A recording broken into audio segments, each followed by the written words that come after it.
Good morning, Anthem. Welcome to chapel. Well, we're going to start today off a little differently. Last week, we had our spelling bee in each of your classes. So today, I want to list off all of the winners for each class. And we have first, second, and third place for every class. So hang on tight. Here we go. Our first grade winners, in first place, Landon Lalau. In second place, Nate Garza. And in third place, Liliana Gomez. Great job, guys. In second grade, our first place winner was Michael Lamb. In second place, Kinsley Sheldon. And in third place, Andrew McCrone. Our third grade winners. In first place, we have Corinne Suhat. In second place, Katie Kreitz. And in third place, Logan Leitzel. Great job. In fourth grade, in first place, Esteban Barajas. In second place, Zaira Navarro. And in third place, Riley Balbalon. Moving on to fifth grade, in first place, we have Joseph Hahn. In second place, Zach Schlichter. And in third place, Kiana Allman. In sixth grade, first place was Sebastian Barajas. Second place, Paul Francisco Jr. And third place, Kevin Ing. And finally, junior high, in first place, Nathan Truong. In second place, Jeremy Francisco. And in third place, Sarah Lim. Congratulations to all of our winners. Great job. Keep up the great work learning how to spell. It's a very important skill to have as you grow. And we're going to keep going with this chapel. We're going to worship together. So let's do that, and then we'll get into today's message. See you in just a minute.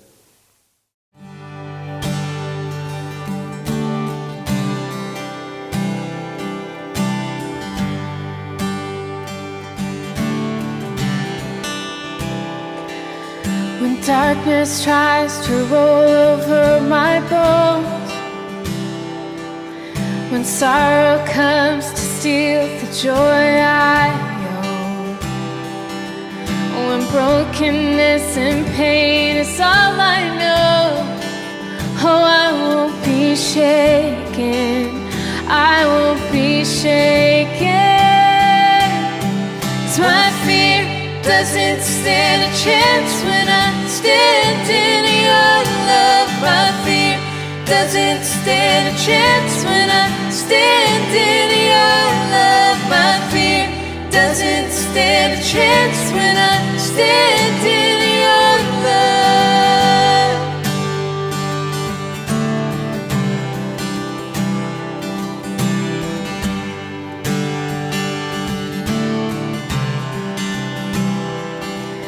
My fear no longer has a place to hide. I am not a captive to the lies. I'm not afraid to leave my past behind. Oh, I won't be shaken, I won't be shaken. My fear doesn't stand a chance when I stand in your love. My fear doesn't stand a chance when I stand in your love. My fear doesn't stand a chance when I stand in your love. Oh, stand in your love.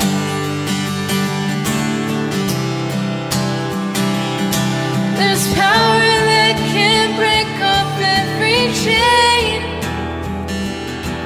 There's power that can empty out the grave. There's resurrection power that can save. There's power in your name. Power in your name.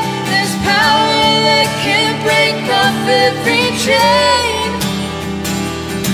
There's power that can empty out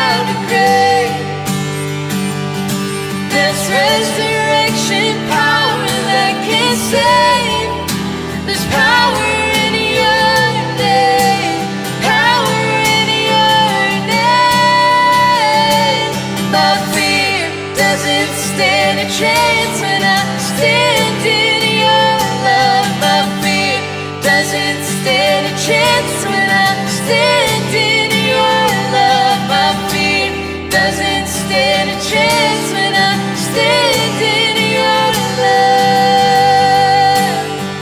Oh, standing in your love. I'm standing in your love. I'm standing in your love.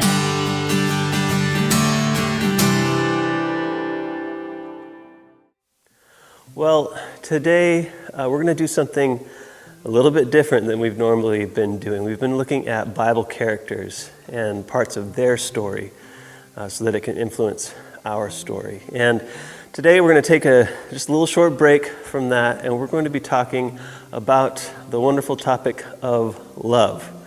Now, we all just spent this last weekend celebrating love, right? We had Valentine's Day on Sunday. Hopefully you guys had a great day celebrating that with your families.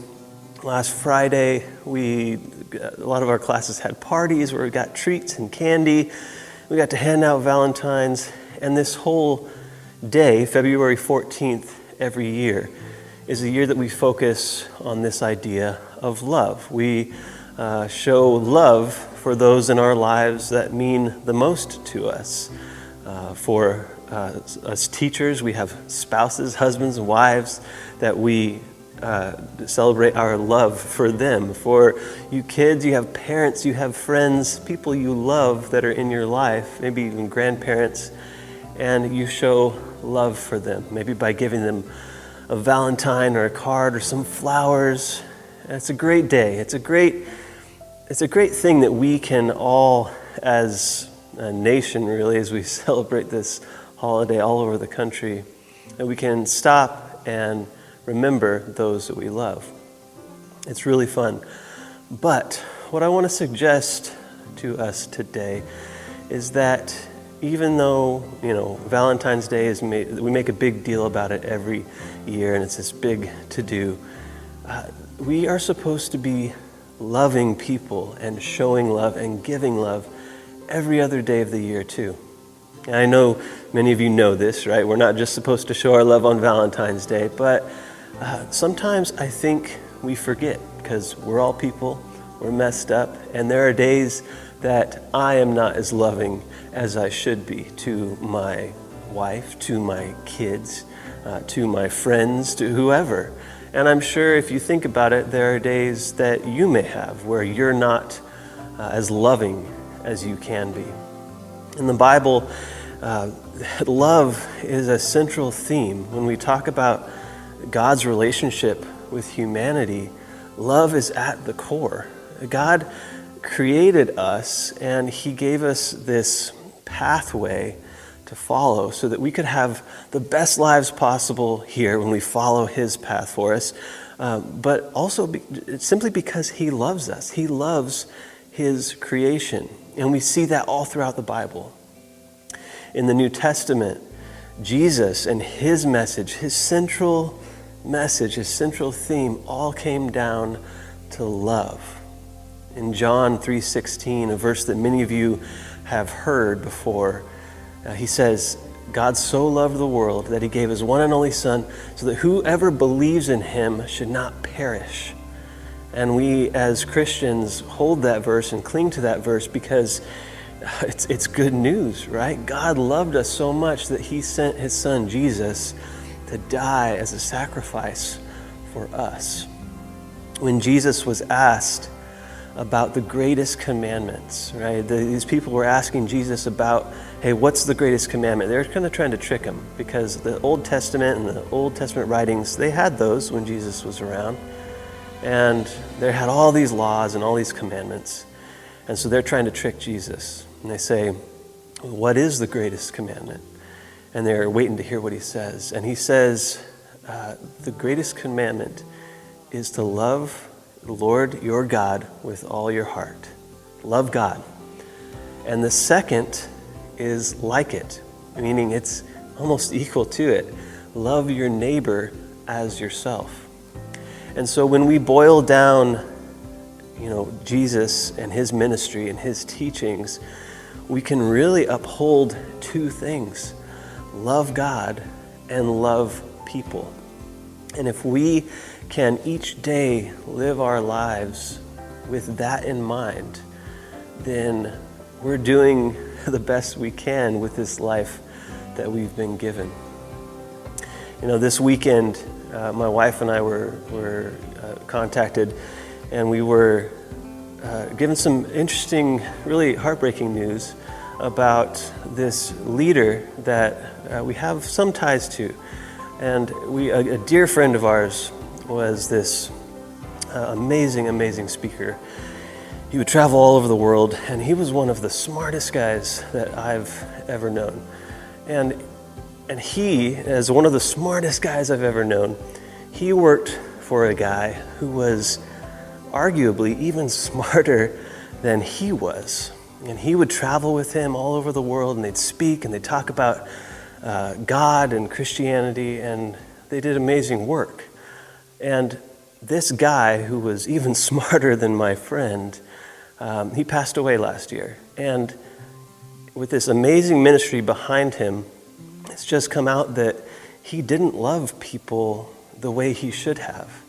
It's come to find out, people are talking about, turns out he was not the loving guy that many people thought him to be. Now this guy had it all. He was famous. He spoke all over the world, traveled the world, went anywhere he wanted to. And he was super intelligent, super smart, said all the right things. But when it came down to it, he didn't exemplify this life of love that we all thought he was. And in the end, at the end of the day, he's gone, but his reputation will forever be tarnished because he did not love like he was supposed to. He did not show love and respect and compassion and to people around him. And so the same is true for you and me. When we say the right things, when we quote scripture, or we say we love God, we say the right things that our parents maybe want us to hear, our teachers want us to hear, that's fine, that's all great, but saying stuff doesn't matter. It's when we do stuff, our actions are what actually matter. And so I want us to think about that today. I want us to think about this idea that love is not just for Valentine's Day. Love is not just for one day a year where we get to have a lot of chocolate and candy and flowers and all that stuff. Love as Christians is each and every day of our lives. Will there be days that we mess up and we fall short? Yeah, absolutely. There will be days that I mess up. There will be days that you mess up. But we have to get back up, and we have to keep striving to show love to those around us. What does that look like for you guys, for me? It looks like maybe loving your classmates, maybe showing them respect and kindness and compassion. Maybe it means listening to your teacher, loving your teacher. Maybe it means loving your brother or sister or your parents in a way that you would want to be loved, right? We all want to be loved. And so as we want to be loved, let's love others just as we would want to be loved. So that's all I've got for you today. As we go through this week, let's think about that. Am I being loving? When people look back on me and when I was in 4th grade or 5th grade or 2nd grade, 1st grade, whatever grade you're in, when they look back, will they think about me as a loving person, somebody that they have good memories of because you were so loving? Or will they think of me as, that person didn't love me well. That person didn't love others well. Because remember, we can say all the right stuff, but if our actions don't show, don't match up with what we're saying, then our words don't matter. So love each other well this week. Go and reflect and think, how can I continue to be a loving person each and every day. All right, we'll see you soon.